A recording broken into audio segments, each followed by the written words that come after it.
new insurance-based dietitian and wondering if you should be doing discovery calls.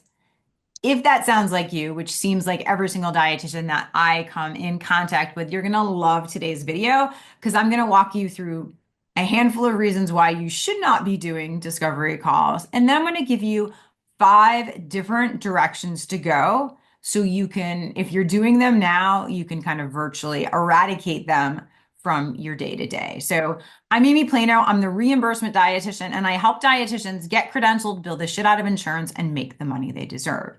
And to summarize, I'm really just here as a conduit to help simplify the reimbursement process. And a lot of times in business, as in life, it's not necessarily about adding things to your plate like discovery calls. It's about what can we take off your plate as a business owner. So I have been in practice since 2007.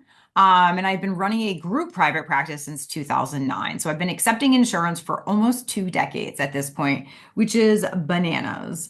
And while I like to think I'm a good historian, I don't ever remember a time in my life where I necessarily did discovery calls.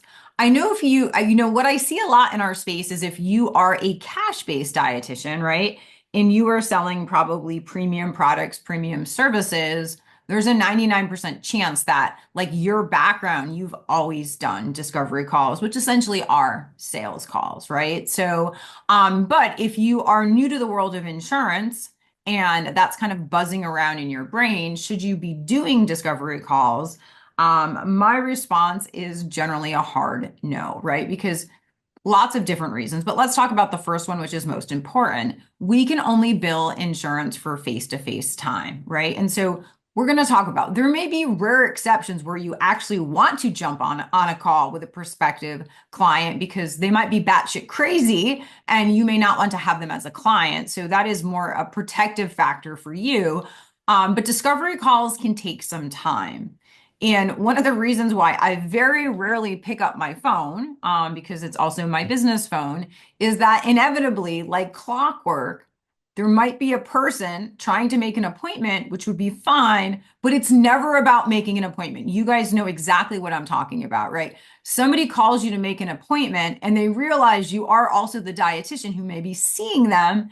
And they go into a litany of what's going on with them, all of their diarrhea, their constipation, the type of stool they have, right? Those are things that you want to do in a session, right? Not things you want to get, tangled with on the phone. And literally, I can just, like clockwork, every single time I pick it up and somebody's trying to make an appointment, I'm literally on the phone for 45 minutes, right? And none of us have time for that. And that's just not an effective use of somebody's time, not because we don't want to help the patient, but I'm not the dietitian who's seeing the patient. So number one, we don't get paid by insurance, but that's not necessarily the issue. It's just discovery calls in the world of insurance are not always super helpful, and they can be a time suck.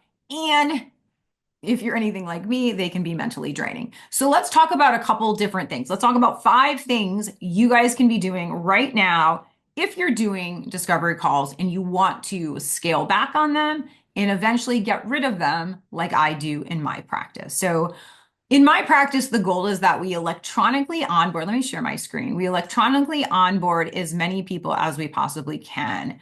And so if I go down here, so this is just my main website. You guys probably are more familiar with Reimbursement Dietitian, but shockingly, I run a very successful insurance-based practice. So one of the things we have tried to do is really try to be as clear with our copy as possible. So the clearer with your copy on your website about who you serve, the better, right? Because if you don't want to see all different types of patients, you want to make sure in your about section, you don't say that you specialize in sport nutrition, PCOS, diabetes, right?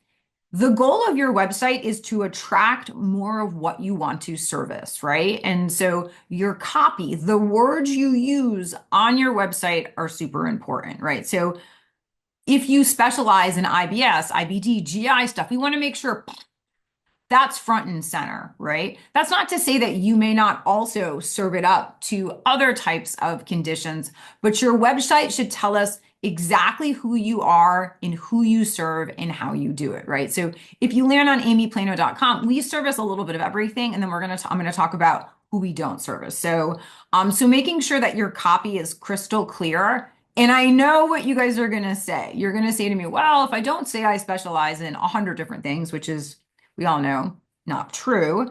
You may dabble in a couple different things.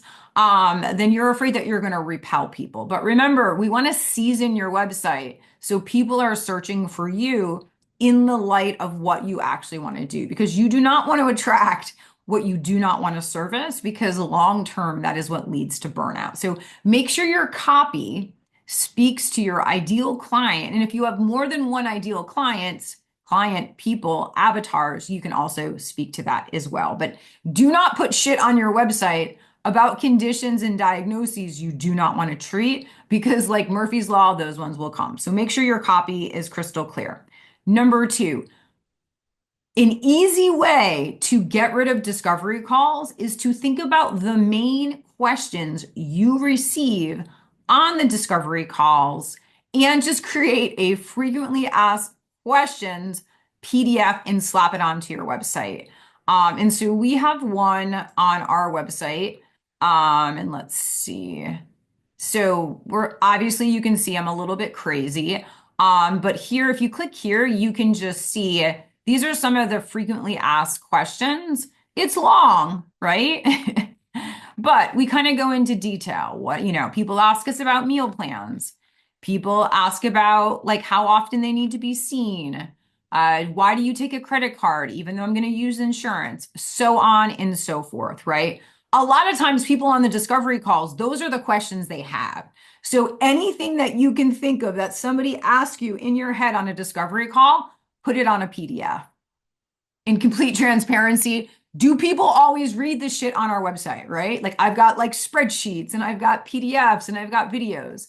No, but I just always want to do the best I can to avoid actually getting on a call. So making sure your copy is clear. Number two, having a frequently asked questions, super good to have. If you don't have it, like once you get off this video, I want you to do it right now, right? So that will eliminate probably 75% of all the calls you have to have. Number three, make sure you're crystal clear. I know I talked about this in number one, but make sure you're crystal clear on who you do not want to service, right? So in my practice, we are like universal. We see a little bit of everything. Everybody on my team kind of has a different specialty per se, but we'll see everything from PCOS to diabetes, to kiddos with food allergies, to GI stuff.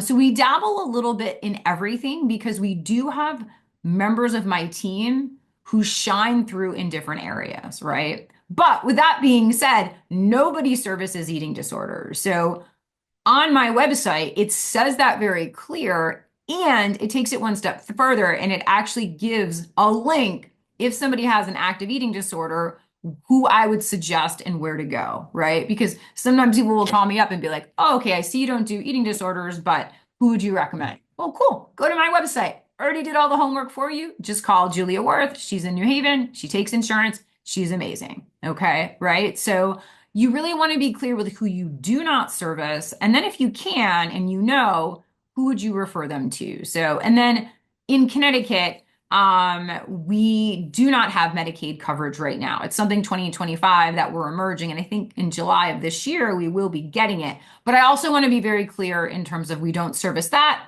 And then obviously Medicare, we service diabetes and CKD. Once again, do we get questions all the time about that? Yes, right? So, but I do my best to make sure that that is covered. Number four, if you could avoid, I know you probably don't want to hear this, but if you could avoid your phone number and just have a contact form on your website, I know that may seem a little weird, but that way, number one, you're not getting spam calls on your business phone.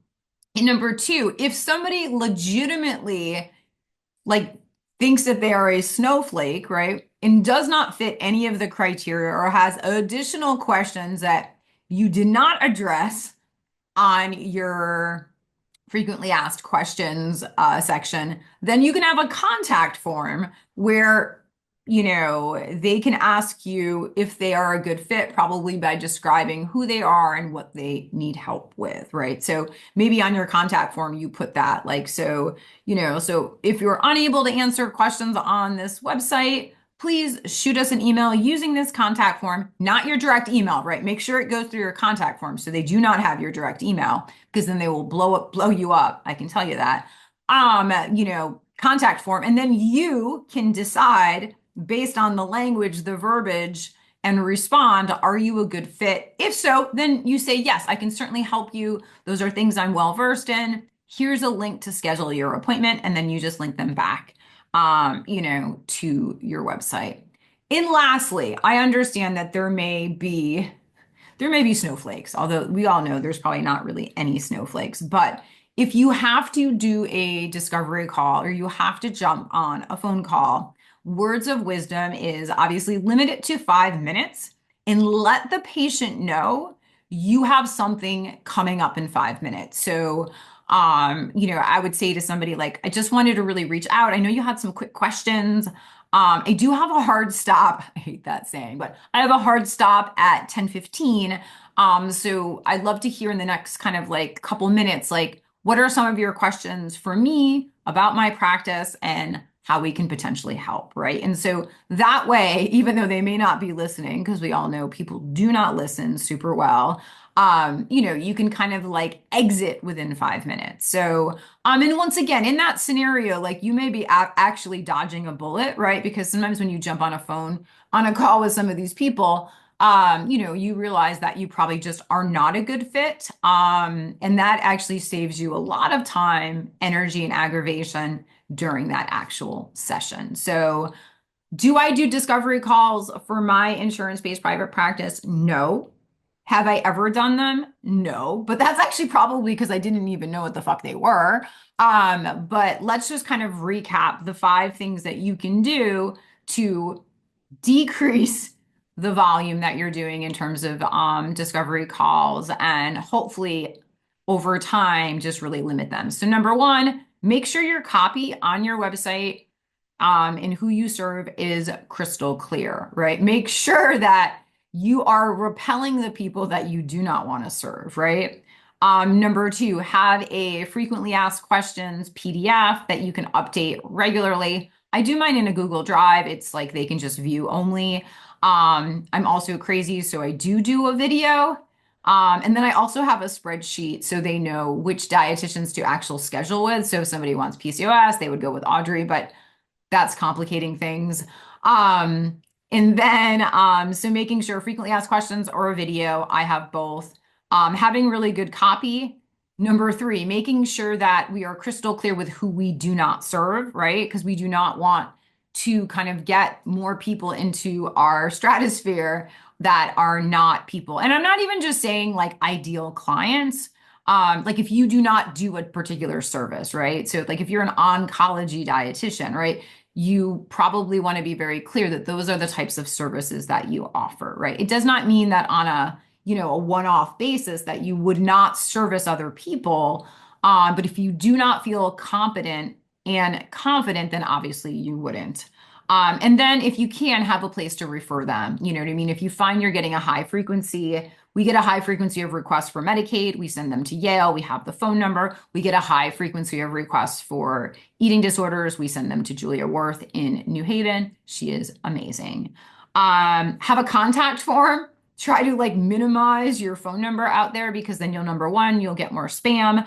And number two, then you can filter, like you can generally tell how somebody fills out a contact form, whether or not they are going to be a good fit, right? Like I said, I know it's really shocking, but a contact form or anything that somebody needs to fill out to get to you is very telling about who that individual is. When we can learn a lot just by the way that they answer some of the questions. And then lastly, if you have to do a discovery call because you feel like you do want to potentially dodge a bullet, or you just may feel like it's probably just best to do it because you cannot figure out if that patient is a good fit, make sure you let them know that you have a hard stop. Limit it to 5 minutes. because as you know, like it can get into generally goes into consult territory, and then you're not getting compensated for your time. So hopefully some of these tactics work.